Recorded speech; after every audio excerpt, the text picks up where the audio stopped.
51 जण जमलेत. सगळ्यांना आवाज येतोय माझा?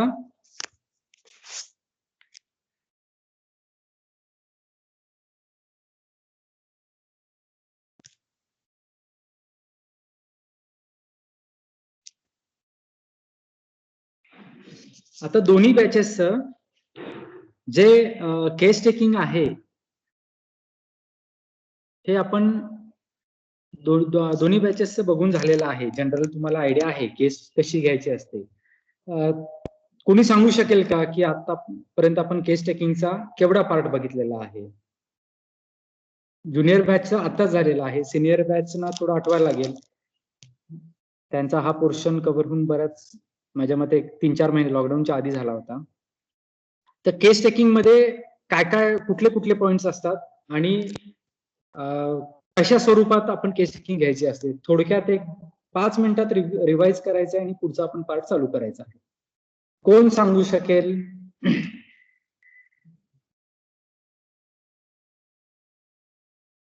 त्यांनी हात वर करा ज्यांना सांगायचं असेल त्यांनी.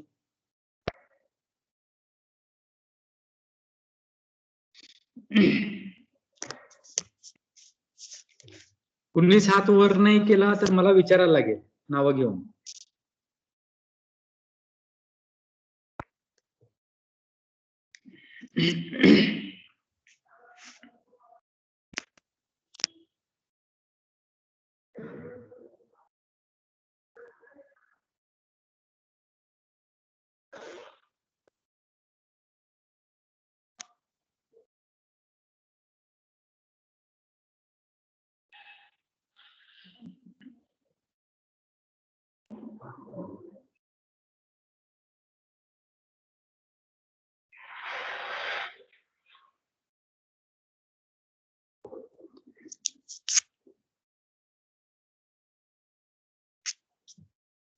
ज्युनियर बॅच मधली साक्षी, तू सांग बरं.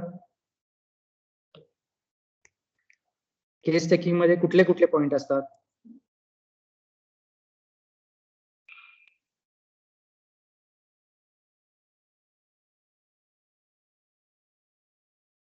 साक्षी,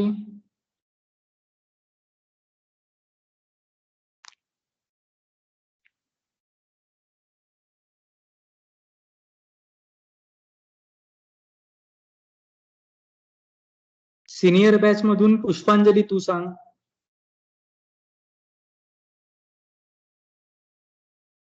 हॅलो हा सर, पहिला स्टार्टिंगला पेशंटची हिस्ट्री घ्यायची. हा मध्ये त्याचं नाव, वय, गाव आणि त्याचा धर्म आणि व्यवसाय. ठीक आहे, हे म्हणजे 5 पर्सनल हिस्ट्री. हा, पर्सनल हिस्ट्री. त्याच्यानंतर त्याची पास्ट डिसीजची हिस्ट्री असेल तर ती घ्यायची. हा त्याच्यानंतर फॅमिली हिस्ट्री आणि मग त्याच्यानंतर त्याची प्रेझेंट इलनेस आणि प्रेझेंट हिस्ट्री घ्यायची. Okay okay. अजून कोणी सांगू शकेल? Junior batch. शौनक.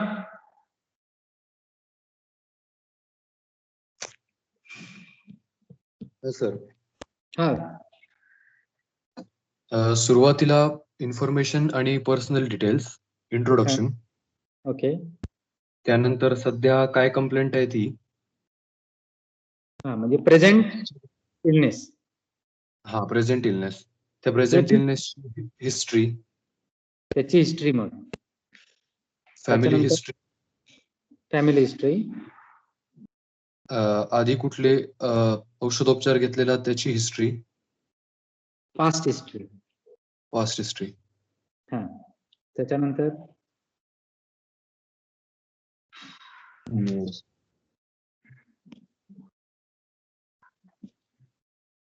ठीक आहे. अजून कोणी सांगू शकेल? हे बरोबर आहे, म्हणजे थोडा पुष्पांजलीचा क्रम चुकला, पण तिचं पण बरोबर आहे आणि शौनकने सांगितलं ते पण बरोबर आहे. संकेत सांग, सिनियर बॅच. हॅलो. हा, बोल. हा सर, सर्वात पहिल्यांदा आपल्याला कोणताही केस पेपर तयार करताना जे नॉर्मल डिटेल म्हणजे सुरुवातीला जे लागतेच, म्हणजे जसं की नाव, तारीख, जेंडर, ऍड्रेस, इत्यादी डिटेल्स घ्यायचे. Personal detail. त्यानंतर पर्सनल डिटेल किंवा डेमोग्राफिक डिटेल्स म्हणू शकतो आपण त्याला. ओके. त्यानंतर आपण सेकंड नंबरला क्रमानुसार सांगायचं राहिलं प्रेझेंटिंग कंप्लेंट्स, म्हणजे आता कोणत्या तक्रारी सुरू आहेत पेशंटमध्ये त्या बरोबर. थोडक्यामध्ये घ्यायच्या आपण. तो तुमच्याकडे का आला? त्यानंतर का आले याच्यासाठी म्हणजे Correct. बरोबर. त्यानंतर हिस्ट्री ऑफ प्रेझेंटिंग कंप्लेंट्स, म्हणजे आता ज्या कंप्लेंट्स सुरू आहेत, बरोबर. पेशंट तुमच्याकडे ज्या हेतूने आलेला आहे त्या केव्हापासून सुरू आहेत, म्हणजे त्याचे हेतू जे असतील त्याच्याविषयी थोडं आपण बोलू शकतो. त्यानंतर बरोबर. आपण पास्ट हिस्ट्री, म्हणजे आता जे कंप्लेंट सुरू आहेत त्याला एखादं जुनं कोणतं कारण असू शकतं का, किंवा याच्यापूर्वी एखादं जे ऑपरेशन्स वगैरे झाले असतील समजा, किंवा एखादा रोग होऊन गेला असेल, किंवा असे काही पण पास्ट हिस्ट्रीमध्ये आपण घेऊ शकतो. ओके. त्यानंतर आपण घेऊ शकतो ड्रग हिस्ट्री. करेक्ट. जर समजा फॉर एक्झाम्पल एखाद्या शुगर असेल तर त्याची जी औषधं सुरू असतात ही हिस्ट्री सुद्धा आपल्याला महत्वाची पडू शकते. करेक्ट. त्यानंतर त्याचे फॅमिली ग्राफ, म्हणजे आपण फॅमिलीमध्ये आपण हेरिडिटी मध्ये कोणते डिसीज होऊ शकतात त्याला किंवा आहेत, बरोबर. हे सुद्धा आपण त्याला विचारू शकतो. त्याचा अंदाज आपल्याला फॅमिली हिस्ट्रीवर नाही. करेक्ट. आणि जर जादा जर डिटेल जायचं म्हणलं तर त्याचं जसं की सोशल हिस्ट्री असं सुद्धा आपल्याला कधी कधी आपल्याला म्हणजे इम्पॉर्टंट ठरू शकते, म्हणजे तो कोणत्या प्रकारचं काम करतो, करेक्ट. तो कोणत्या एन्व्हायरमेंट मध्ये राहतो, करेक्ट. हे सुद्धा आपल्याला उपयोगी पडू शकतं. मग त्यानंतर त्याचं एक जनरल एक्झामिनेशन सुद्धा आपण करू शकतो. जर आपल्याला काही क्ल्यू जर नसेल भेटत आणि जर नॉर्मल एखादा म्हणजे पेशंट आले असेल नॉर्मल किरकोळ कारणासाठी, तर आपण जनरल पण एक्झामिनेशन करू शकतो त्याचं. त्यानंतर असं मग आपण इतकंच सर माहिती आहे मला आता तरी. ठीक आहे. सिमरन तू सिनियर. हॅलो. बोल. Firstly sir, as a doctor approach towards patient आपला डॉक्टर म्हणून कसा असला पाहिजे, म्हणजे पेशंटसाठी आपण रिस्पेक्ट, देन सपोर्ट, पेशंटसाठी असणारा positive attitude, then polite behaviour हे असलं बरोबर. पाहिजे. बरोबर. देन कम्युनिकेशन स्किल आपली बेस्ट वे असली पाहिजे. बरोबर. पेशंटला बोलती करता यायला पाहिजे. सर. देन सेकंडली म्हणजे आता आपण पेशंट एक्झामिन करणार आहे तर तो कम्फर्टेबल प्लेस मध्ये आहे का, म्हणजे तो तिथे कम्फर्टेबल आहे का हे बघणं तिथे गरजेचं आहे. देन क्वेश्चनिंग, आपण त्याला क्वेश्चनिंग कसं करणार, means open question, close question, ह्याच्यावरही डिपेंड करतं की आपण पेशंटला आपण कसं ट्रीट करणार. आता सिनारिओ आधीचा म्हणजे काय रूल्स पाळायला पाहिजे, कसं एन्व्हायरमेंट कसं पाहिजे, आपला अप्रोच. आता पेशंट आला, मग आता आपण पहिली गोष्ट काय करणार, म्हणजे त्याच्यानंतर मग आपण हिस्ट्री टेकिंग करायची. ह्याच्यामध्ये फर्स्टली आपण पेशंटची प्रोफाईल, मीन्स त्याचं पर्सनल सगळा बॅकग्राऊंड, मग त्याच्यामध्ये age, date of birth, sex, religion, occupation, address हे पॉइंट येणार. त्याच्यानंतर पर्सनल सगळी इन्फॉर्मेशन आपण फर्स्टली घेणार. त्याच्यानंतर प्रेझेंट इलनेस, त्याला कोणता त्रास आहे का, मग तो काही बारीक सारीक गोष्टींच्या कंप्लेंट्स असतील, मग काही क्रोनॉलॉजिकल डिसऑर्डर्स असतील, देन पेशंट्सची ओन लँग्वेजच्या विषयी, म्हणजे आपण त्याला ह्याच्या आधी काही गोष्टी आपल्याला पण करणं गरजेचं आहे की आपण त्याला पेशंटला ट्रीट करणार आहे, तर आपल्याला त्याचा हा पण बॅकग्राऊंड माहित असणं गरजेचं आहे. देन पेशंट आला आपल्याकडे तर त्याच्यामध्ये प्रेझेंट त्याला म्हणजे जो त्रास होतोय त्याचे प्रेझेंट सिम्पटम्सची हिस्ट्री घेणं गरजेचं आहे. बरोबर. म्हणजे सध्या काय त्रास होतो त्याची माहिती घ्यायची. त्याची माहिती घेणं गरजेचं आहे. मग त्याच्यामध्ये सर मग सेम तिथे पण क्रोनॉलॉजिकल डिसऑर्डर्स येणार. Then think over the differential diagnosis, म्हणजे आता त्याला एक स्पेसिफिक आजार आहे तर त्याच्यावर आपण वेगवेगळ्या प्रकारे आपण त्याला ट्रीटमेंट कशी देऊ शकतो, कोणत्या सिच्युएशनच्या आधारे देऊ शकतो, ह्याचा सुद्धा आपण विचार करणं अत्यंत गरजेचं आहे. ओके. अजून श्वेता तू सांग. श्वेता सिनियर बॅच, श्वेता हात वर केलाय. हॅलो. पहिल्यांदा त्याचं नेम विचारलं पाहिजे, मग एज, नंतर कंट्री ऑफ बर्थ, नंतर मग रिलिजन, सेक्स, हे personal history, date of birth. त्यानंतर मग सध्या काय प्रॉब्लेम आहे तो, नंतर पास्ट मेडिकल हिस्ट्री, ओके. हा. नंतर नंतर फॅमिली हिस्ट्री घेतली पाहिजे. म्हणजे त्याला ड्रिंकची वगैरे सवय आहे का ते बघितलं पाहिजे. काही नंतर व्यसन तो आहेत का ते पण बघणार. आधी Correct. आधी कोणती ट्रीटमेंट घेतली आहे, त्याने कोणते मेडिसिन घेतलेत ते बघितले पाहिजेत. हम्म. आणि सध्या त्याच्या म्हणजे त्यावर बॉडीमध्ये कोणते सिम्पटम्स दिसतात ते बरोबर. पण ते पाहिलं पाहिजे. आता मी शॉर्ट मध्ये सांगतो तुम्हाला. पेशंट तुमच्याकडे जेव्हा येतो, तर तो काय येतो म्हणजे पहिला बट ऑब्वियस तुम्ही त्याला आयडेंटिफाय करणार. म्हणजे त्याची आयडेंटिटी कशावरनं तुम्हाला करणार, की नाव गाव पत्ता, त्याचं वय, सेक्स का आहे ते, पर्सनल हिस्ट्रीवरनं तुम्हाला त्याचं एक आयडेंटिटी, म्हणजे तुम्ही ज्याची केस घेताय तो तोच आहे का नाही हे त्याच्यावरनं कळणार. आयडेंटिटी पहिला महत्वाची आहे, त्याच्यासाठी personal history. Second most important thing is present इलनेसची हिस्ट्री. म्हणजे तो तुमच्याकडे का आला, कुठल्या कारणासाठी. म्हणजे बरीच कारणं असू शकतात, 10-12 त्याला सिम्पटम्स असतील, पण चीफ कंप्लेंट म्हणजे मेन त्याला काय त्रास होतो तो लिहायचा. आणि हे लिहिताना सगळ्यात महत्वाची काळजी काय घ्यायची, की पेशंटच्या भाषेतच लिहायचं. पेशंट ओन लँग्वेज, म्हणजे पेशंट जसं सांगतो तसं लिहायचं. त्याच्यानंतर आता आपला जर्नी चालू झाला, त्यांनी आपल्याला त्रास सांगितलाय. आता आपण आपली जर्नी कुठेपर्यंत जाणार आहे, डायग्नोसिस पर्यंत जाणार आहे. म्हणजे त्याला काय त्रास झाला हे आपण ओळखणार. तो सांगतोय, कंप्लेंट सांगतोय, पण त्याच्यावरनं तुम्ही डिसीज आयडेंटिफाय करणार. बरोबर. म्हणजे एखादी मर्डर झाला आणि आता आपण मर्डर मिस्ट्री सॉल्व्ह करतोय, त्या टाईप मध्ये आपण इन्व्हेस्टिगेट करणार. म्हणजे त्याच्याबद्दल आता माहिती घ्यायला पाहिजे. म्हणजे प्रेझेंट इलनेस जो आहे, जे प्रेझेंटिंग त्याचे कंप्लेंट आहेत, त्याचं डिटेल माहिती घ्यायची. दॅट इज प्रेझेंट इलनेसची. बाकीच्या कुणाचा माईक चालू असेल तर बंद करा. जेव्हा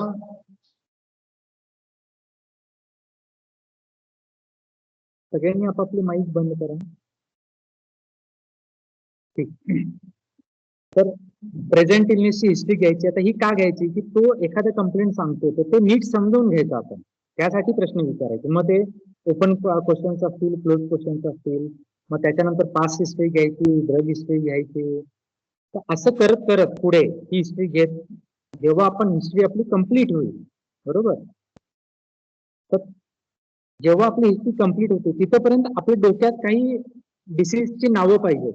त्याला आपण काय म्हणतो, डिफरन्शियल डायग्नोसिस. म्हणजे काय, तेव्हा ही कंप्लेंट आहे, अशी अशी पास्ट हिस्ट्री आहे, अशी अशी फॅमिली हिस्ट्री आहे, हे त्याचं पर्सनल हिस्ट्री आहे, ऑक्युपेशनल हिस्ट्री आहे, सोशल हिस्ट्री आहे.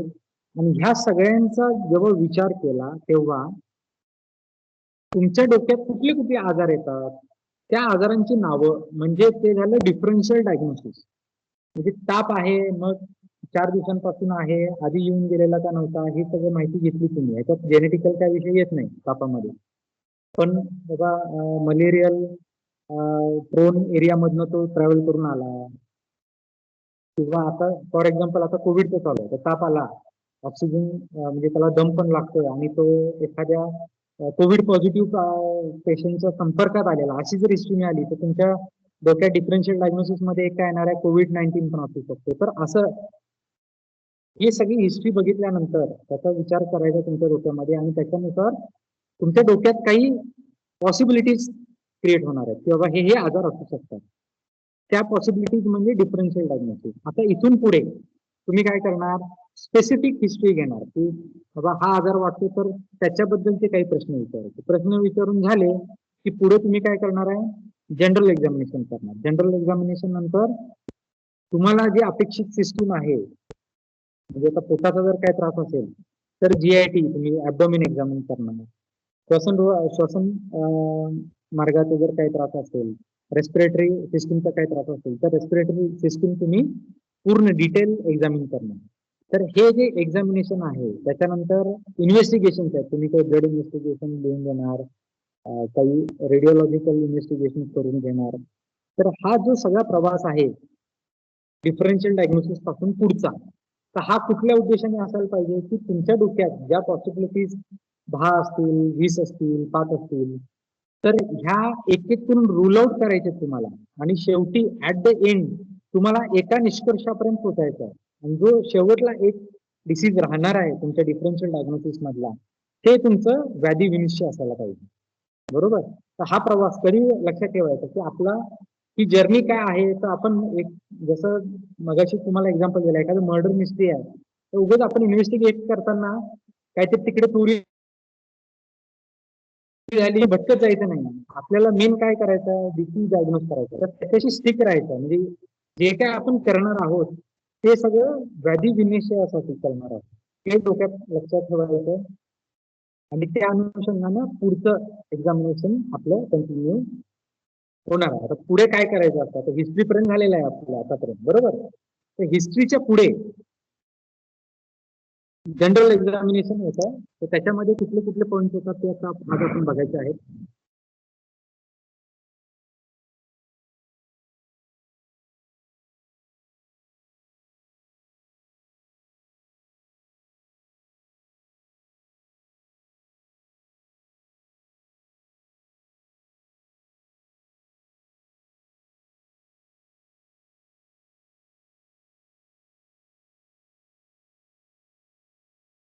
दोन प्रकारचे एक्झामिनेशन असतात, जनरल आणि सिस्टमिक. सिस्टमिक एक्झामिनेशन म्हणजे स्पेसिफिक एखाद्या सिस्टीमचा आजार तुम्हाला वाटला की नाही बाबा हा आजार आहे, त्याच्यामध्ये ह्या 2-3 सिस्टीम इन्व्हॉल्ड असतात तुमच्या डिफरन्शियल डायग्नोसिस नुसार.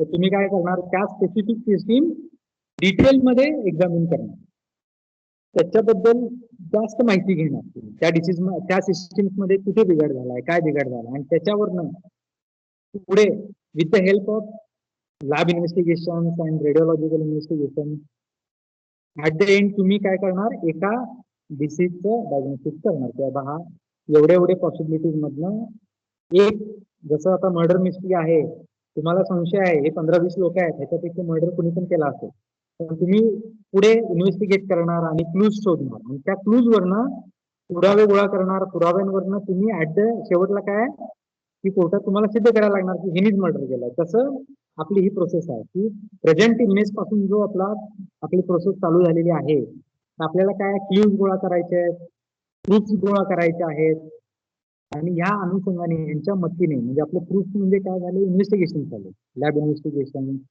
किंवा आपलं क्लिनिकल एक्झामिनेशन, आणि ह्यांच्या मदतीने आपण एक डिसीज फायनल करणार आहे. त्याच्यामध्ये आपल्याला जनरल आणि सिस्टमिक असे दोन प्रकारचे एक्झामिनेशन करायला लागतात. जनरल एक्झामिनेशन मध्ये, आता जनरल एक्झामिनेशन तर त्याची सुरुवात पार्ट बघूया आपण की कशा प्रकारे करायचं. म्हणजे आता तुमच्याकडे जेव्हा पेशंट तुमच्या केबिन मध्ये आत येतो, सगळ्यात महत्वाचं एक क्रम आहे, म्हणजे स्टँडर्ड सिक्वेन्स आहे की जनरल एक्झामिनेशन किंवा सिस्टमिक एक्झामिनेशन असेल, दोन्ही पैकी कुठलेही असलं तरी एक बेसिक क्रम आहे, तो आहे inspection, then palpation, third one is percussion, आणि चौथं ऑस्कल्टेशन. हा नियम लक्षात ठेवायचा. आपल्या प्रायव्हेट प्रॅक्टिस मध्ये सुद्धा किंवा तुम्हाला आता वायवा द्यायचे आहे, बेडसाईड वायवा द्यायचे आहे, एक्झामिनर पण विचारणार, तर हे सगळ्यात इम्पॉर्टंट आहे. कुठलंही एक्झामिनेशन जे आहे ते या 4 स्टेप्स मध्ये फॉलो होतं. तर पहिले स्टेप आहे इन्स्पेक्शन. इन्स्पेक्शन म्हणजे काय की नुसतं ऑब्झर्वेशन, तुम्ही बघायचं, इन्स्पेक्ट करायचं, तेव्हा कुठं सूज आलाय का, कुठं कलर चेंज आहे का, कुठं वेडं वाकडं काय दिसतंय का, दॅट इज इन्स्पेक्शन. त्याच्यानंतर दुसरा मुद्दा आहे पाल्पेशन.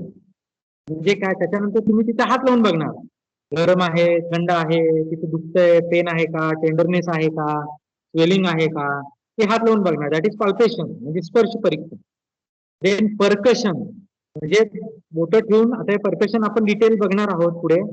तर परकशन म्हणजे काय, बोटं प्लेस करायची, फिंगर प्रेस करायची आणि त्याच्यावर टॅप करायचं, आणि त्याचा जो साऊंड क्रिएट होणार आहे त्याच्यावरनं परकशन एक्झामिनेशन. तर ही तिसरी स्टेप. आणि चौथी काय, शेवटला ऑस्कल्टेट करायचं, म्हणजे स्टेटोनी जे करणार आपण, ऐकणार साऊंड वेगवेगळे, that is last step, auscultation. हे झालं स्टँडर्ड सिक्वेन्स झालं. आता ह्याच्यानंतर ह्या सिक्वेन्स मध्ये तुम्ही एक्झामिन केल्यानंतर तुम्हाला वाटलं की नाही बाबा इथे काहीतरी फॉल्ट आहे, तर त्याचं फंक्शनल इव्हॅल्युएशन पण तुम्ही करू शकता. आणि अशा प्रकारे तुमचं एक्झामिनेशन पूर्ण झालं. त्या अनुषंगाने तुम्ही इन्व्हेस्टिगेट करायचं, लॅब इन्व्हेस्टिगेशन किंवा एक्सरे, सीटी, MRI, ECG आहे, तर हे सगळे त्या अनुषंगाने करणार. म्हणजे एक पेशंट आला डोकेदुखी म्हणून, तर त्या पेशंटचा सीटी, MRI, एक्सरे, ECG, सगळे ब्लड इन्व्हेस्टिगेशन असं सगळं करणार आहे का आपण? नाही. तर पहिला काय आपण डोकेदुखीनुसार त्याची बाकीची हिस्ट्री काय ते बघणार. त्याच्यानंतर आपल्या डोक्यात एक 5 ते 6 पॉसिबिलिटीज होणार. म्हणजे डिफरन्शियल डायग्नोसिस आपण ठरवणार. डिफरन्शियल डायग्नोसिसच्या अनुषंगाने आपण जनरल एक्झामिनेशन आणि सिस्टमिक एक्झामिनेशन करणार. मग त्याच्यामध्ये काय होणार, जे पहिला 10 पॉसिबिलिटीज होत्या त्या 5 किंवा 4 वर येणार. आता त्याच्यात पण रूल आउट करायचं असेल तर मग पुढे त्या अनुषंगाने अमुक अमुक टेस्ट करा, हा सिटी स्कॅन करून घ्या किंवा MRI करून घ्या, आणि मग अल्टिमेटली सगळे रूल आउट करत करत शेवटला जो राहील ते आपलं डायग्नोसिस राहणार आहे. बरोबर. तर हे जे बेसिक स्टँडर्ड सिक्वेन्स सांगितलाय तो लक्षात ठेवा. Inspection, palpation, percussion, auscultation. त्यानंतर अजून काय काळजी घ्यायची, तर जेव्हा जनरल एक्झामिनेशन तुम्ही चालू करणार, ते कुठून चालू होणार? पेशंट तुमच्या केबिन मध्ये दरवाज्यातून आत आला तर तिथून तुमचं ऑब्झर्वेशन चालू राहायला पाहिजे. म्हणजे पेशंट बोलायला लागल्यावरच मी त्याच्याकडे लक्ष देणार, त्यांनी कंप्लेंट सांगितलं असं करायचं नाही.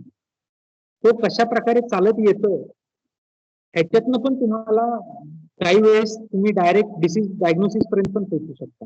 त्याचा चेहरा बघितल्यावर पण तुमच्या डोक्यात डायग्नोसिस येऊ शकतं. त्यामुळं चांगलं क्लिनिशियन म्हणायचं असेल तर तुमचं जे ऑब्झर्वेशनल पॉवर आहे किंवा ऑब्झर्वेशनची जी स्किल आहे ती चांगली डेव्हलप करायला पाहिजे. म्हणजे आपण जास्त बोलल्यापेक्षा जेवढं आपलं कम्युनिकेशन गरजेचं आहे पेशंटशी, पेशंटला बोलतं जेवढं करायचं आहे तेवढंच महत्वाचं आहे त्याला ऑब्झर्व करायचं आहे.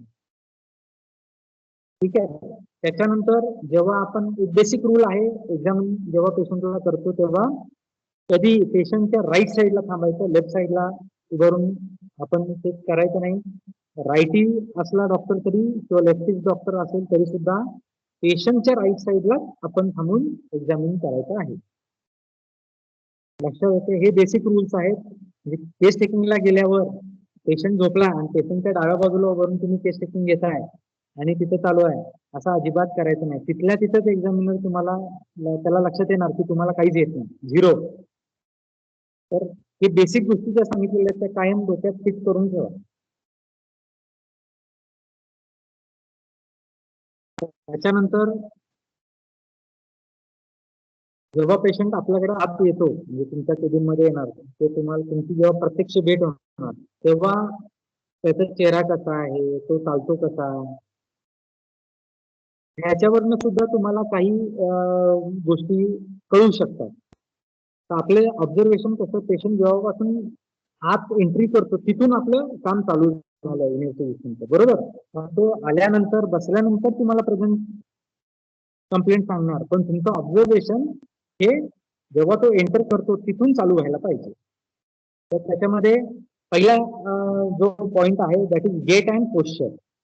आता गेट आणि पोश्चर, गेट म्हणजे काय की तो कशा, त्याची चाल कशी आहे, तो कशा प्रकारे चालत येतो, आणि पोश्चर म्हणजे काय, तो कशा प्रकारे बसतो किंवा कशा प्रकारे तिथं एक्झामिनेशन टेबल असेल तर तो कुठल्या पोश्चर मध्ये झोपला तेव्हा त्याची बसण्याची स्टाईल म्हणजे पोश्चर. तर ह्याच्यावरनं सुद्धा काही पर्टिक्युलर डिसीज ओळखता येऊ शकतात. तर त्याच्यामध्ये गेटमध्ये, गेट बघूया आपण पहिला. तर इथे तुम्हाला समोर डायग्राम दिसते.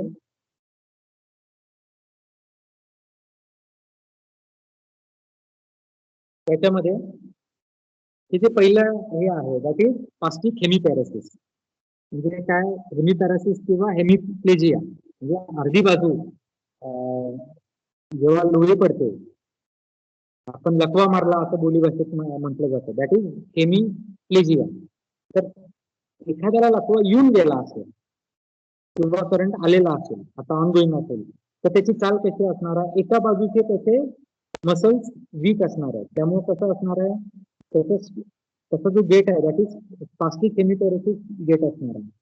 त्याचा एक हात, वन आर्म हेल्ड इमोबाईल, म्हणजे एक हात बाजू लोळी पडल्यामुळे कसा तो फोल्डेड असणार आहे, छातीच्या जवळ घेतलेला असणार आहे आणि तो हलत नसणार.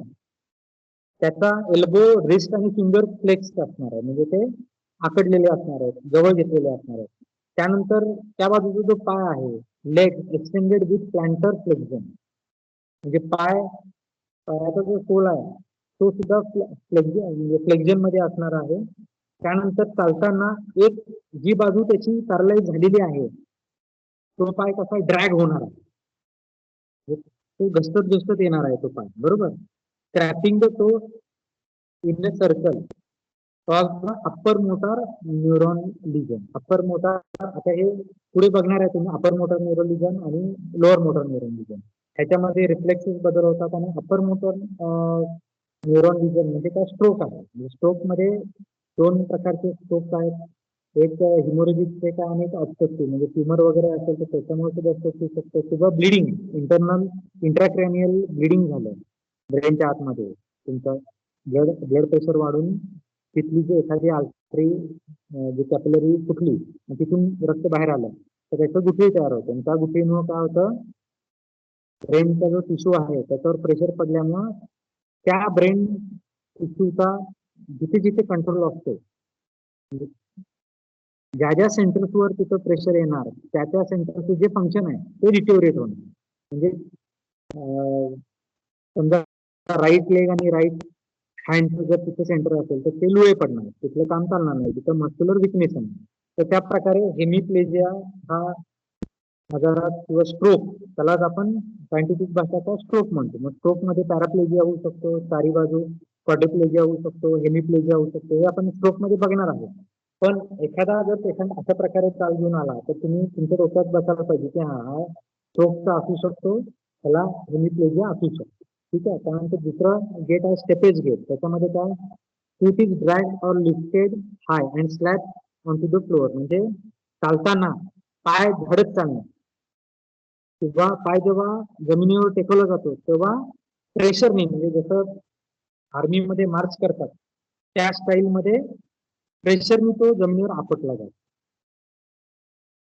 आणि शक्यतो पंजावर चाल असते. स्टेपेज गेट म्हणजे काय, तिथं टोवर तो जास्त टेकवला जातो. नॉर्मल जे वॉक आहे त्याच्यामध्ये काय होतं, हिल पहिला टेकवलं जातं, तर ह्या वॉक मध्ये काय होतं, तो टेकवला जातो, हिल टेकवून चाललं जात नाही.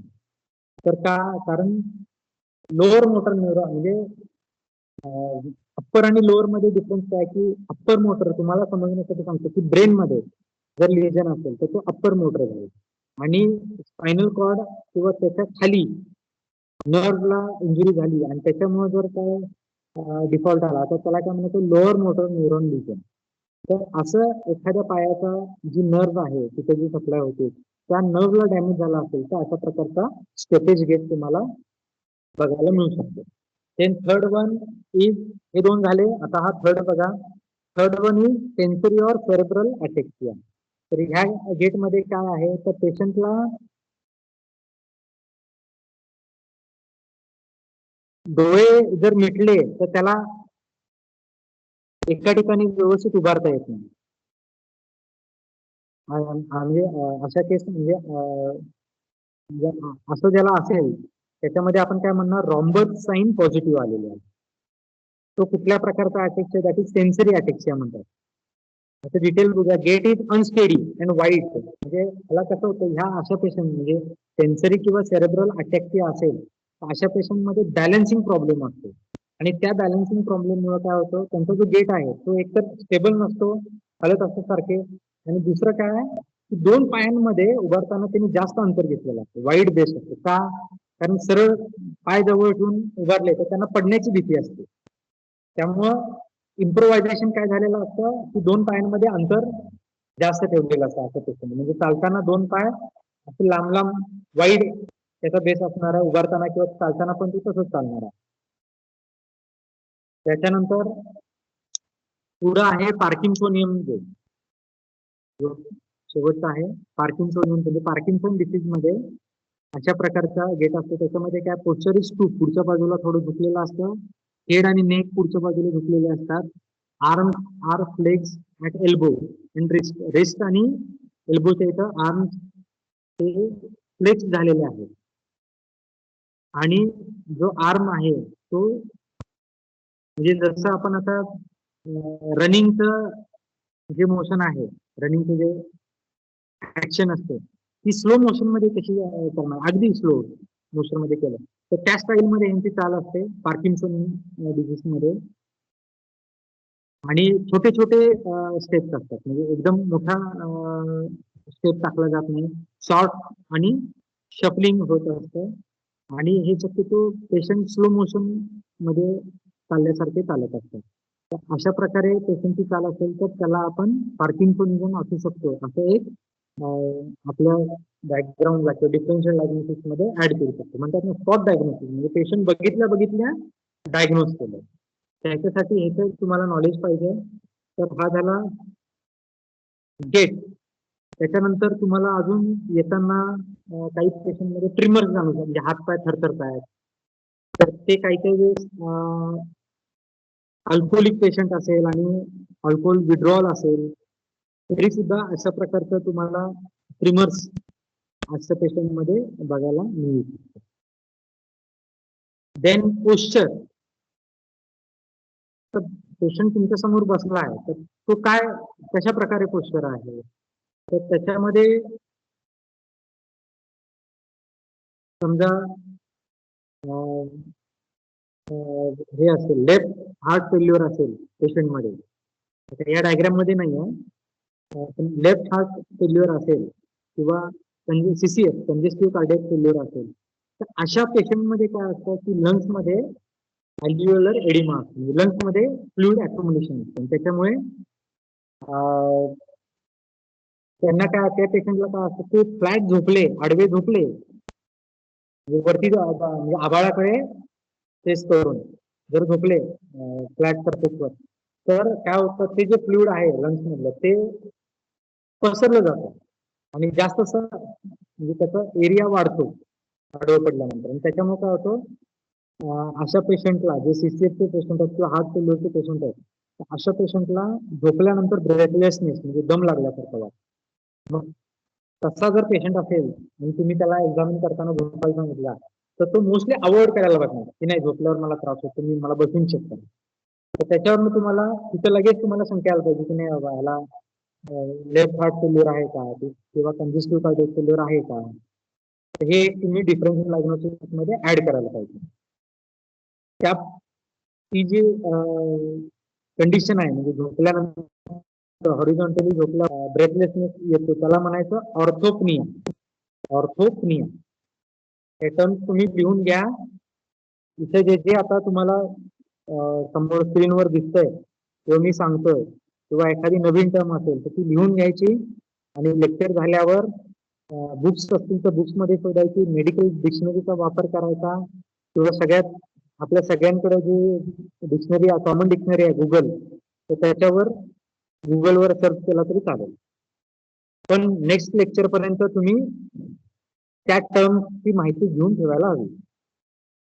तर CCFचा जर आपण हे बघितला पोश्चर बघितला त्यानंतर अजून एक कंडिशन असते COPD. इथं या डायग्राम मध्ये तुम्हाला दिसेल COPD, that is chronic obstructive pulmonary disorder. म्हणजे याच्यामध्ये काय क्रॉनिक म्हणजे दीर्घकालीन असतो, जीर्ण स्वरूपाचा असतो. ऑब्स्ट्रक्टिव्ह म्हणजे आणि काय होतं काहीतरी ऑब्स्ट्रक्ट होतं. म्हणजे काय ऑब्स्ट्रक्ट होतं तर पल्मोनरी डिसीज म्हणजे काय की बाबा लंग्स मध्ये काहीतरी ऑब्स्ट्रक्ट होत असणार. मग नेमकं काय होतं तर याच्यामध्ये जी एअर पाईप आहे ब्रॉन्क्युल्स किंवा जे ब्रॉन्किया आले किंवा त्याचे मग ब्रॉन्क्युल्स आले, ब्रँचिंग आले सगळे, तर त्या जी ट्री आहे ब्रॉन्कियल ट्री आहे त्याच्यामध्ये जर ऑब्स्ट्रक्शन असेल आणि जीर्ण स्वरूपाचं असेल तर त्या कंडिशनला आपण काय म्हणतो COPD, chronic obstructive pulmonary disease. हे शक्यतो त्याला अजून म्हणजे एम्फायसेमा किंवा क्रॉनिक ब्रॉन्कायटिस मुळे हे डेव्हलप झालेले असतात. लॉंग स्टँडिंग म्हणजे क्रॉनिक जर स्मोकिंग असेल, एखादा पेशंट भरपूर वर्ष स्मोक करतो तर त्याच्यामुळे अशा प्रकारचं COPD डेव्हलप होऊ शकतो. तर असे जर केस असेल तर तो काय आपल्याला दिसणार खुर्चीत बसताना सरळ ताट बसणार नाही, थोडा पुढच्या बाजूला झुकलेला दिसेल किंवा इथे जसं डायग्राम मध्ये दिसतो तुम्हाला टेबलवर हात ठेवून पुढच्या बाजूला तो थोडासा झुकलेला आढळून येईल का, तर त्या पोश्चरमुळे त्याला श्वास घ्यायला सोपं पडतं. पुढे लीन झाल्यामुळं आणि आर्म ब्रेस केल्यामुळं त्याला श्वासोश्वासाला मदत होते. तर त्याच्यावरनं तुम्ही लक्षात ठेवायचं की हा बा COPDचा केस असू शकतो. देन अशा प्रकारे ह्या डायग्राम मध्ये जसं दिलंय छातीवर हात ठेवून आला, 3 पॉइंट नाही आहे. टिपिकली हार्ट रिलेटेड जे पेशंट्स असतात, स्पेसिफिकली मायोकार्डियल इन्फार्क्शनचे, तर ते अशा प्रकारे येताना म्हणजे प्रेझेंटिंग इलनेस सांगायच्या आधीच काय त्रास होतो सांगायच्या आधीच पहिला हात त्यांचा असतोय आणि मग सांगतो मला इथे दुखते, मला छाती दुखते, किंवा मला छाती जड वाटते, किंवा छातीवर दगड ठेवल्यासारखं वाटते, किंवा म्हणजे काही प्रत्येकाची लँग्वेज वेगवेगळी असेल, पण ऑटोमॅटिकली म्हणजे दरवेळेला असं होईलच असं नाही आहे, पण एक मोस्टली कॉमनली काय आहे की बरेच पेशंट असे तुम्हाला हात ठेवलेला दिसून येतो सेंटर किंवा थोडस टुवर्ड द लेफ्ट साईड. अशा प्रकारे कंप्लेनिंग केस असेल यासोबत तर तुम्ही सस्पेक्ट करू शकता की बाबा मायोकार्डियल इन्फार्क्शन, हार्ट अटॅक ही पॉसिबिलिटी असू शकते. त्याच्यानंतर काही पेशंट मध्ये तुम्हाला तो असं पोटाला धरूनच येणार, जसं इथं या डायग्राम मध्ये तुम्हाला दिसतंय.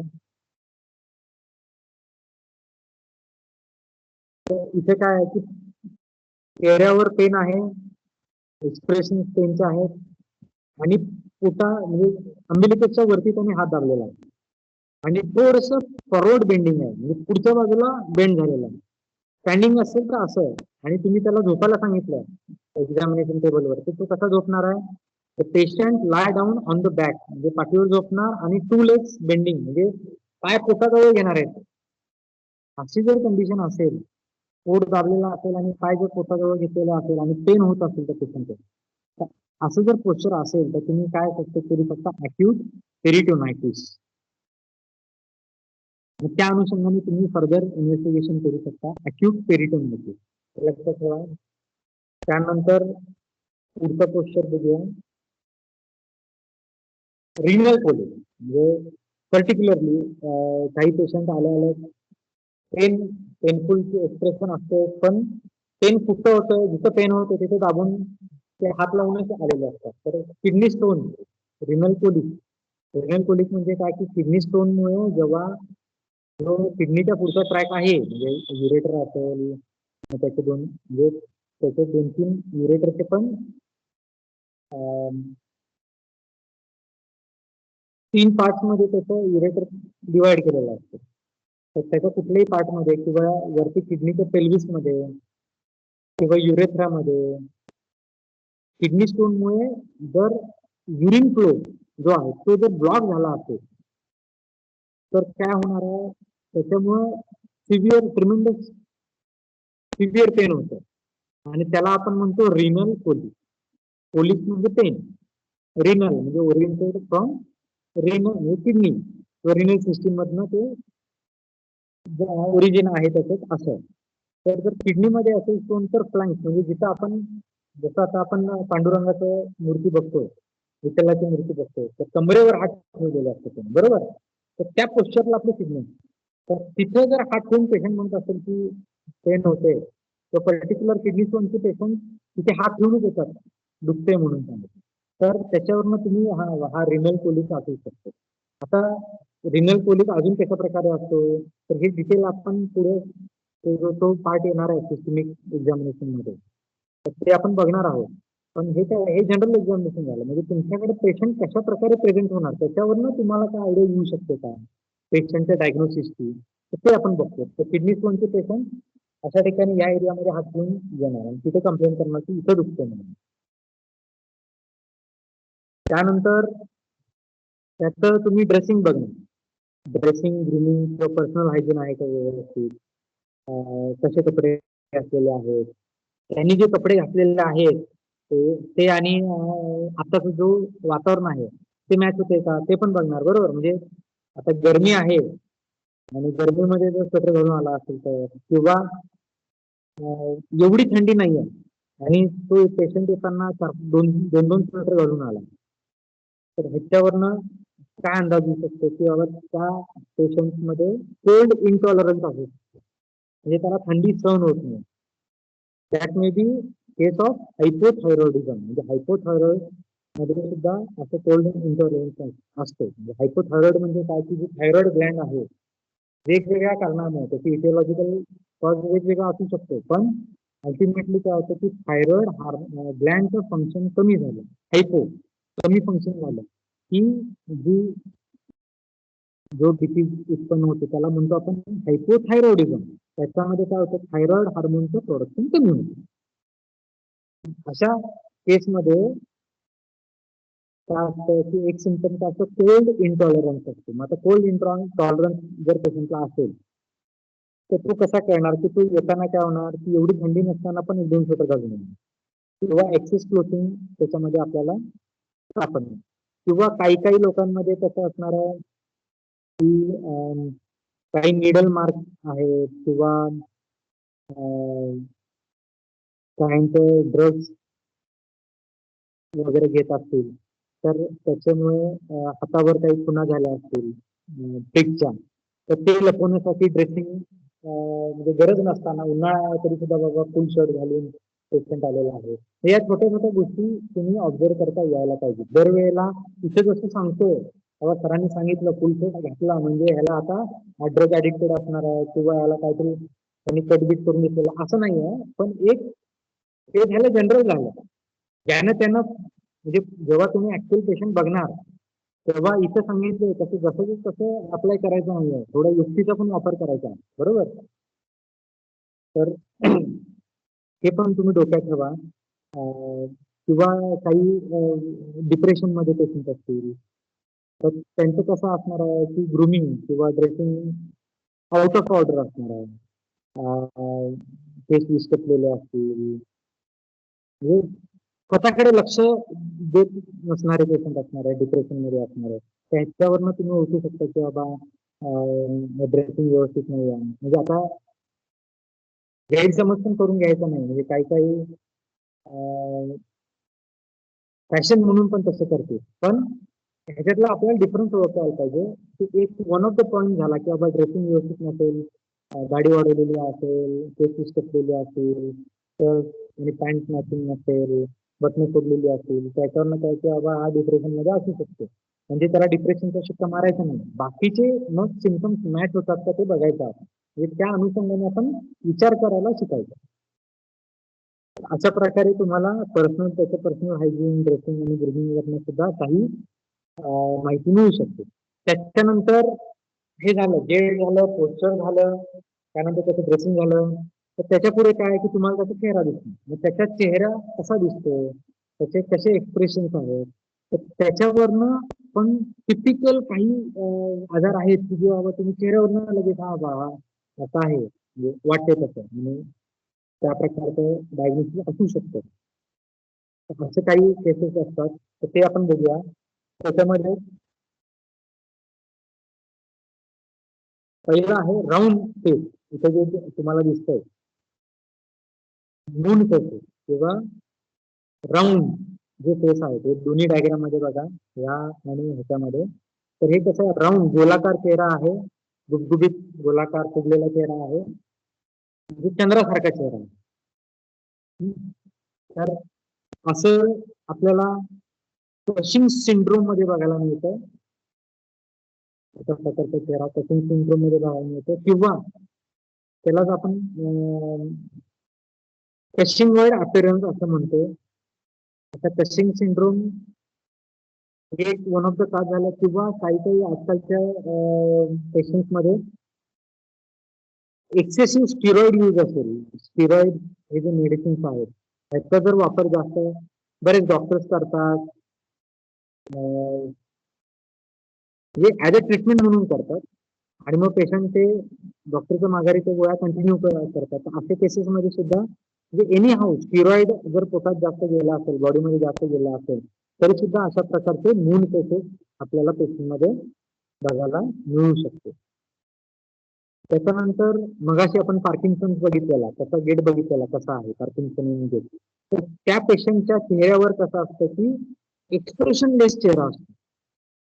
म्हणजे त्याला दुःख झालं, त्याला आनंद झाला, तुम्ही काहीतरी जोक केला तरी त्याच्या चेहऱ्यामध्ये काय बदल होत नाही. म्हणजे चेहऱ्यावर असं एखादा मास्क चिटकवल्यासारखं त्याचं फेस असतो, म्हणून त्याला मास्क फेस म्हणतात. दॅट इज एक्सप्रेशन लेस. असं कुठल्या केसेस मध्ये असतं तर पार्किन्सन डिसीज मध्ये अशा प्रकारचे तुम्हाला फेशियल एक्सप्रेशन बघायला मिळतात. म्हणजे जेव्हा तुम्ही त्याच्याशी इंटरॅक्ट करता तेव्हा तुम्ही त्याचा चेहरा पण ऑब्झर्व करणार आहे.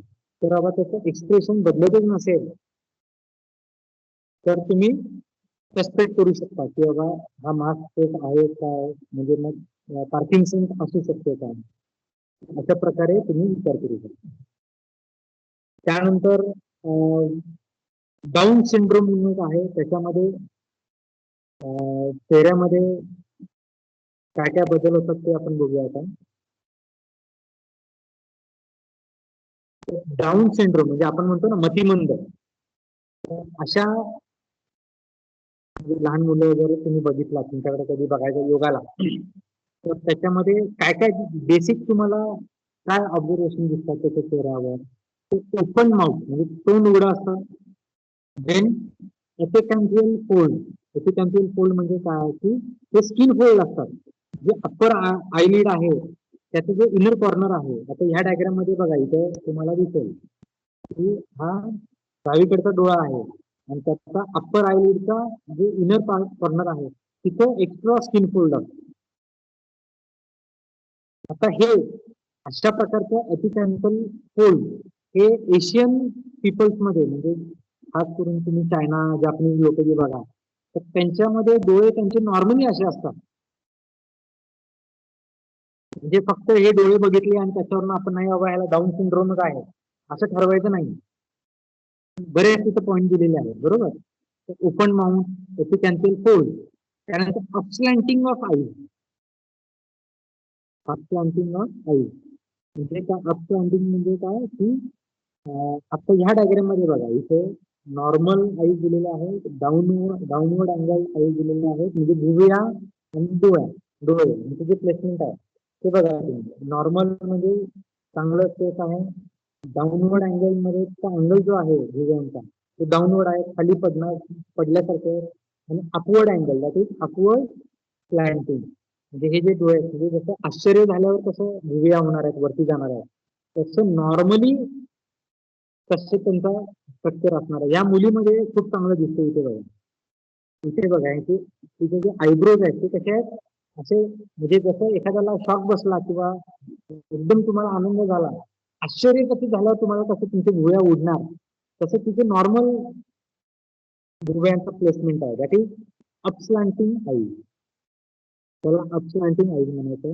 त्यानंतर नॅझल ब्रिज म्हणजे दोन डोळ्यांच्या मध्ये जो नाकाच्या वरती म्हणजे हे आहे, नाकाचा जो कन्ना आहे किंवा त्याचा जो ब्रिज असतो तो फ्लॅट असतो, म्हणजे तिचा हाड नसतो. That is flat nasal bridge. त्यानंतर कान जे आहेत ते थोडेसे खालच्या बाजूला प्लेस्ड असतात आणि छोटे असतात, आणि त्यांची नेक जी आहे ती शॉर्ट. म्हणजे अशा प्रकारचं जे तुम्हाला जर त्यांचं फेस दिसलं तर there is a possibility of down syndrome. Down syndrome म्हणजे काय? आपण बोली भाषेत म्हणतो मतिमंद, पण कशामुळे डाऊन सिंड्रोम होतो? तर हा एक जेनेटिकल डिसऑर्डर आहे. त्याच्यामध्ये काय होतं की जेव्हा सेल डिव्हिजन होते त्याच्यामध्ये ॲबनॉर्मल सेल डिव्हिजन होते आणि त्याच्यामुळे जे क्रोमोझोम्स आहेत बरोबर, आपल्याला माहिती आहे की 23 क्रोमोझोम्स मदर 23 फादर कडून 23 जोड तयार होते, म्हणजे 36 क्रोमोझोम्स आपल्या बॉडीमध्ये प्रत्येक सेलमध्ये असतात. तर त्याच्यामध्ये 21 नंबरच्या क्रोमोझोम मध्ये जर अशा प्रकारे अबनॉर्मल सेल डिव्हिजन झाली तर एक एक्स्ट्रा किंवा पार्शल 21 नंबरच्या क्रोमोझोमची कॉपी तयार झाली प्रत्येक सेलमध्ये, तर अशा प्रकारचा डाऊन सिंड्रोम होतो. तर एक्स्ट्रा कॉपी क्रोमोझोमची तयार होणे या कंडिशनला काय म्हणतात? ट्रायसोमी म्हणतात. आणि इथे काय झालेलं आहे, 21 नंबरच्या क्रोमोझोमची एक्स्ट्रा कॉपी किंवा पार्शल कॉपी तयार झालेली आहे, म्हणजे दोन आहेत, एक्स्ट्रा झालेला आहे. म्हणून इथे काय म्हटलेलं आहे, ट्रायसोमी 21 असं पण डाऊन सिंड्रोमला म्हणतात. त्याला दुसरं नाव आहे ट्रायसोमी 21. त्याच्यामध्ये काय काय चेंजेस दिसतात? ओपन माउथ असतो, एपिकॅम्पियल फोल्ड असतो, अपस्लॅन्टिंग ऑफ आईज असतो, फ्लॅट नॅझल ब्रिज असतो, low place and small space of years असतो, आणि त्यांची नेक सुद्धा शॉर्ट असते. इथे तुम्हाला वेगवेगळे डायग्राम्स बघायला मिळत आहेत. हा सुद्धा पर्टिक्युलर टिपिकल डाऊन सिंड्रोमचा मुलगा आहे. टिपिकल असे चेहरे बघितल्यावर तुमच्या डोक्यात क्लिक व्हायला पाहिजे की नाही, हा डाऊन सिंड्रोम दिसतो. त्यानंतर पुढे मायोटोनिक डिस्ट्रॉफी. Myotonic dystrophy. आता हा काय आहे? हा मायोटोनिक डिस्ट्रॉफी हा ऑटोझोमल डॉमिनंट डिसऑर्डर आहे. ऑटोझोमल म्हणजे काय की जे आपल्याकडे 23 पेअर्स आहेत क्रोमोझोमचे, त्याच्यातले एक पेअर हे सेक्स हॉर्मोनशी रिलेटेड असते आणि राहिलेले जे 22 आहेत त्याच्यामध्ये जर काय फॉल्ट झाला आणि त्याच्यामुळे आजार झाला तर त्याला ऑटोझोमिक म्हणतात. आणि डॉमिनंट म्हणजे काय की पेअर असते ना एका क्रोमोझोमची.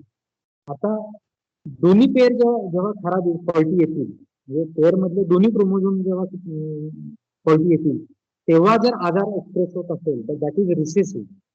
म्हणजे ऑटोझोमिक काय आलं, आता रिसेसिव्ह म्हणजे काय की दोन्ही पेअर म्हणजे एक क्रोमोझोम फॉल्टी आला तर चालत नाही, दोन्ही क्रोमोझोम फॉल्टी आले तर तो डिसीज एक्सप्रेस होतो. आणि समजा एकच क्रोमोझोम फॉल्टी आहे आणि तो फॉल्टी एकच आहे, दुसरा नाही आहे, तरी सुद्धा जर डिसीज एक्सप्रेस होत असेल तर ते काय झालं, डॉमिनंट आहे. म्हणजे अशा प्रकारे हा जो मायोटोनिक डिस्ट्रोफी आहे हा काय ऑटोझोमल डॉमिनंट डिसऑर्डर आहे. It is a long term genetic disorder आणि ह्याच्यामध्ये काय होतं, मसल फंक्शन्स बिघडतात, त्याच्यामध्ये मसल डिस्ट्रॉफी होते, मसल जे फॉल्टी मसल टिश्यू जनरेट होतो आणि त्या सिम्पटम्स मध्ये काय होतं की gradually worsening muscle loss in weakness, म्हणजे मसलचा जो मास आहे तो हळूहळू कमी होतो आणि मसल वीक होत जातात हळूहळू ग्रॅज्युअली. आणि मसल ऑफन कॉन्ट्रॅक्ट, म्हणजे मसल हे कॉन्ट्रॅक्ट होतात आणि नंतर ते रिलॅक्सच होऊ शकत नाही. अशा प्रकारे हा मायोटोनिक डिस्ट्रॉफी असते. तर ह्याच्यामध्ये आपल्याला काय काय बघायला मिळतं, तर डोळ्यांच्या पापणा ह्या ज्या मसल्स त्याच्यामध्ये अशा प्रकारचे चेंजेस झाल्यानं काय होतं, ड्रुपिंग ऑफ आईज, म्हणजे डोळे पडल्यासारखे वाटतात. इथे बघा या इमेजमध्ये तुम्हाला इथे दिसून येईल त्याचे जे पापण्या ज्या आहेत त्या खाली पडल्यासारख्या आहेत, त्याला काय म्हणतो ड्रुपिंग आईज. त्यानंतर फ्रंटल बाल्डनेस, दोन्ही केसेस मध्ये बघा इथे फ्रंटल बाल्डनेस आहे, म्हणजे कपाळावरती चक्कल पडलेला आहे.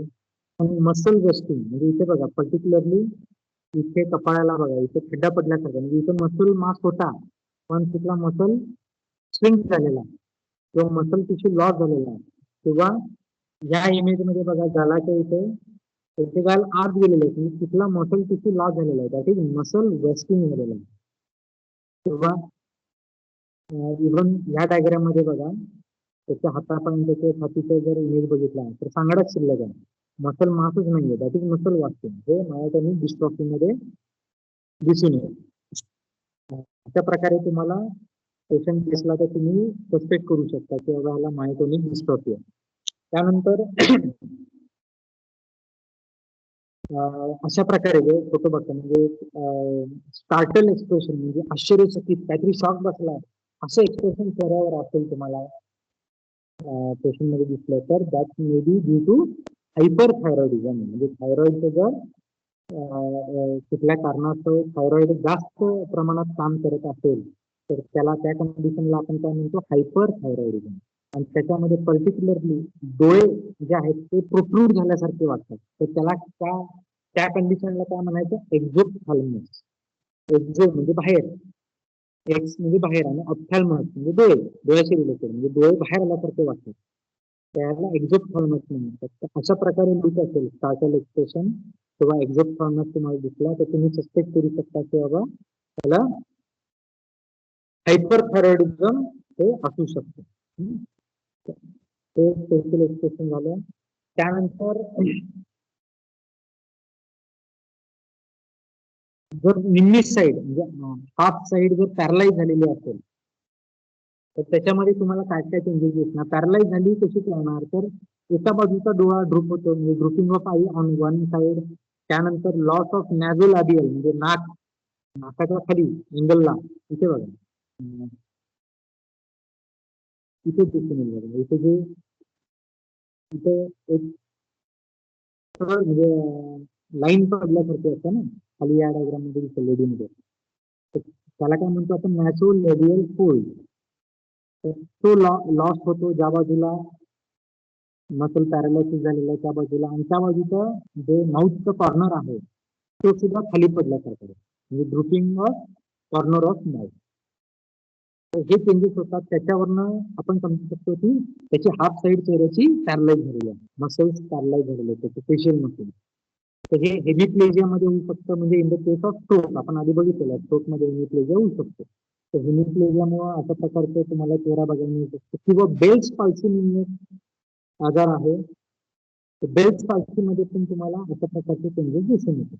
तर पर्टिक्युलरली ह्या डायग्राम मध्ये बघा, तर ही जी बाजू आहे या लेडीची, ही बाजू, तर ह्या बाजूच्या मसल्स मध्ये पॅरलाइज झालेलं आहे आणि त्याच्या अपोजिट साईडची बाजू नॉर्मल आहे.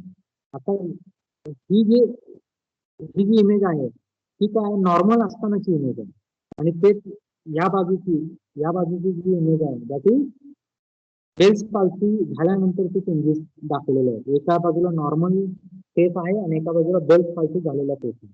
तर त्याच्यामध्ये बघा, इथे जो आहे नेझोलॅबियल फोल्ड आहे तो इथे दिसत नाही. ठीक आहे, लॉस ऑफ नेझोलॅबियल फोल्ड. त्यानंतर ड्रुपिंग हा जो कॉर्नर आहे तो ड्रूप झालेला दिसतो. फक्त इथे तुम्हाला आयलिडचं ड्रुपिंग इथे व्यवस्थित दिसत नाही. ते आयलिडचं ड्रुपिंग तुम्हाला इथे ह्या डायग्राम मध्ये चांगलं दिसून. अशा प्रकारे बेल्स पाल्सी मध्ये तुम्हाला बघायला मिळतं. बेल पाल्सी म्हणजे काय? It is a acute facial palsy of unknown cause, म्हणजे ज्याला कॉजेस नाही आहे.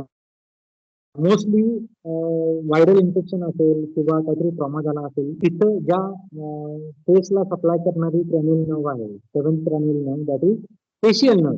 त्या फेशियल नर्वला इन्फेक्शनमुळे किंवा ट्रॉमामुळे जर इंजुरी झाली किंवा तिथे इरिटेशन झालं तर अशा प्रकारे अर्धा चेहरा जे मसल्स आहेत ते पॅरलाइज होऊ शकतात त्या नर्वने. तर त्याला म्हणायचं बेल्स पाल्सी. आणि अजून चेहऱ्यामध्ये आपल्याला बघायला मिळू शकतो एंजिओएडिमा. म्हणजे हे एका प्रकारचं ॲलर्जिक रिस्पॉन्स आहे. जसं मधमाशी चावली किंवा गांधील माशी चावली किंवा एखाद्याला तुम्ही पेन किलर दिला आणि पेन किलरची रिॲक्शन आली किंवा बऱ्याच औषधांच्या साईड इफेक्ट मध्ये लिहिलेला असतो एंजिओएडिमा. तो एंजिओएडिमा म्हणजे काय असतं? तर it is a area of swelling of the lower layer of the skin and tissue just under the skin or mucous membrane. म्हणजे स्किनचा लोअर लेअर किंवा स्किनचे जे वेगवेगळे लेअर्स असतात त्याच्या जस्ट अंडरनी, त्याच्या खाली किंवा म्युकस मेम्ब्रेन किंवा स्वेलिंगला म्हणायचं एंजिओएडिमा. म्हणजे कुठे कुठे ह्याच्या साईड्स आहेत, कॉमनली कुठे कुठे होऊ शकतं तर चेहऱ्यावर होतं, देन साऊंडवर होऊ शकतं, लॅरिंग्स म्हणजे साऊंड बॉक्स आपला तिथे होऊ शकतं, त्याने अब्डोमिनवर स्वेलिंग होऊ शकतं आणि हातापायांवरती अशा प्रकारचं स्वेलिंग होऊ शकतं. ह्याला म्हणतात एंजिओएडिमा. इथे बघा, इथे लिप्स दिलेले आहेत, नंतर नजल कॅव्हिटीमध्ये स्वेलिंग आहे किंवा काही काही डोळ्याच्या भोवती डोळे फिरतात. अशा प्रकारचं स्वेलिंग येतं. हे ॲलर्जिक रिएक्शनमुळे आहे किंवा ड्रग इंटरॅक्शनमुळे होतं. त्याला म्हणायचं एंजिओएडिमा. अशा प्रकारे अजून बरेच पॉइंट्स आहेत. तर आपण 4 वाजून गेलेले आहेत, तर आज आपण इथे थांबूया. बाकीचा पार्ट आपण पुढच्या लेक्चरमध्ये कंटिन्यू करूया. तर आज आपण गेट बघितलं, पोस्चर बघितलं, ड्रेसिंग, देन फेशियल एक्सप्रेशन, एवढा पार्ट आपण जनरल एक्झामिनेशन मधला कम्प्लीट केला. आता मी हा एक माझ्या पद्धतीने क्रम लावतो, बरोबर. वेगवेगळ्या ऑथरनुसार वेगवेगळा क्रम दिलेला आहे. कोणी फेशियल एक्सप्रेशन नंतर बघेल, म्हणजे हा ज्याने त्यांनी ठरवायचा आहे. तुम्ही जेव्हा प्रॅक्टिस करणार तेव्हा तुम्ही सुद्धा एक स्वतःचा क्रम त्याच्यात लावून घेऊ शकता. पण किमान तुम्हाला हे सगळं जेव्हा इन्फॉर्मेशन असेल, तुम्हाला ह्याचं जर नॉलेज असेल तरच अशी केस आली तुमच्याकडे तर तुम्ही लगेच स्पॉट आल्या क्वेश्चन बघितलं तुम्ही त्याचं निदान करू शकता. त्यामुळे ह्या गोष्टी खूप महत्वाच्या आहेत. त्याचा अभ्यास आपण एकदा तुम्ही बघितलं, एकदा वाचला तर हे सगळं डोक्यात फिट झालं असं नाही आहे. आणि इथे ज्या टर्म्स येतात म्हणजे जसं आता एंजिओएडिमा आलाय, देन हायपर थायरॉइडिझम आहे, हेमिप्लेजिया आहे, बेल्स पाल्सी आहे किंवा मायोटॉनिक डिस्ट्रॉफी आहे किंवा डाऊन सिंड्रोम आहे. तर हे जे टर्म्स आहेत हे तुम्ही आता रिकाम्या वेळेत गुगल करायचं किंवा मेडिकल डिक्शनरीमध्ये त्याचा अर्थ बघायचा. पार्किन्सन डिसीज आहे. तर आता या लेक्चरमध्ये जे आता इथून पुढे जे क्लिनिक्स होणार आपले रोगनिदानचे क्लिनिक, तर त्याच्यामध्ये ज्या ज्या नवीन टर्म्स येणार तुम्ही तिथं नोटबुकच घेऊन बसायचं, राईट डाऊन करायचं आणि लेक्चर संपल्यावर बाकीचा जे तुमचा निवांत वेळ आहे त्याच्यामध्ये एक माहिती काढून ठेवायची, जेणेकरून तुम्हाला त्या गोष्टी समजत जातील. इझिली तुम्हाला ते ग्राफ होतील. ठीक आहे, अटेंडन्स घेतो.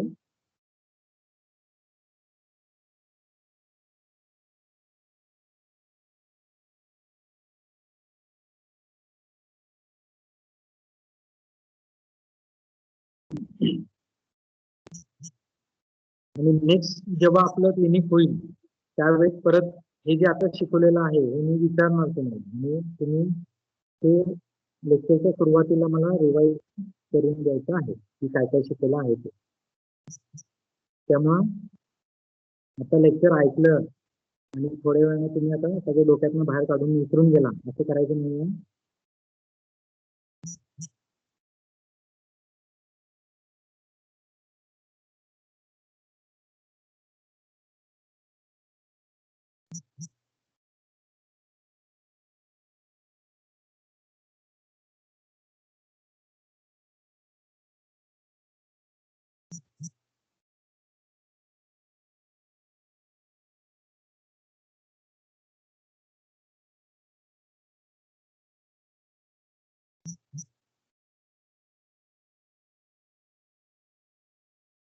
ठीक आहे, अशा प्रकारे आज आपण इथेच थांबूया. सगळ्यांनी लिव्ह केलं तरी चालेल. परत वीकली एक कमीत कमी एक तरी आपण क्लिनिक घेऊया इथून पुढे, दोघांचे कंबाईन अशा प्रकारे. शक्य झालं तर थोडी फ्रिक्वेन्सी वाढवेल, पण आठवड्याला जर शक्य झालं तर 2 वेळे पण असे क्लिनिक आपण, जेणेकरून तुमचं जे केस टेकिंग आहे किंवा एक्झामिनेशन आहे या येत्या 1-2 महिन्यामध्ये तुम्हाला ते समजावं, आणि ऍक्च्युअल जे एक्झामिनेशन आहे ते तुम्ही इथं आल्यानंतर मग त्याचं डेमॉन्स्ट्रेशन होईल. ठीक आहे, थँक्यू. सगळ्यांनी लीव्ह झालं तरी चालेल.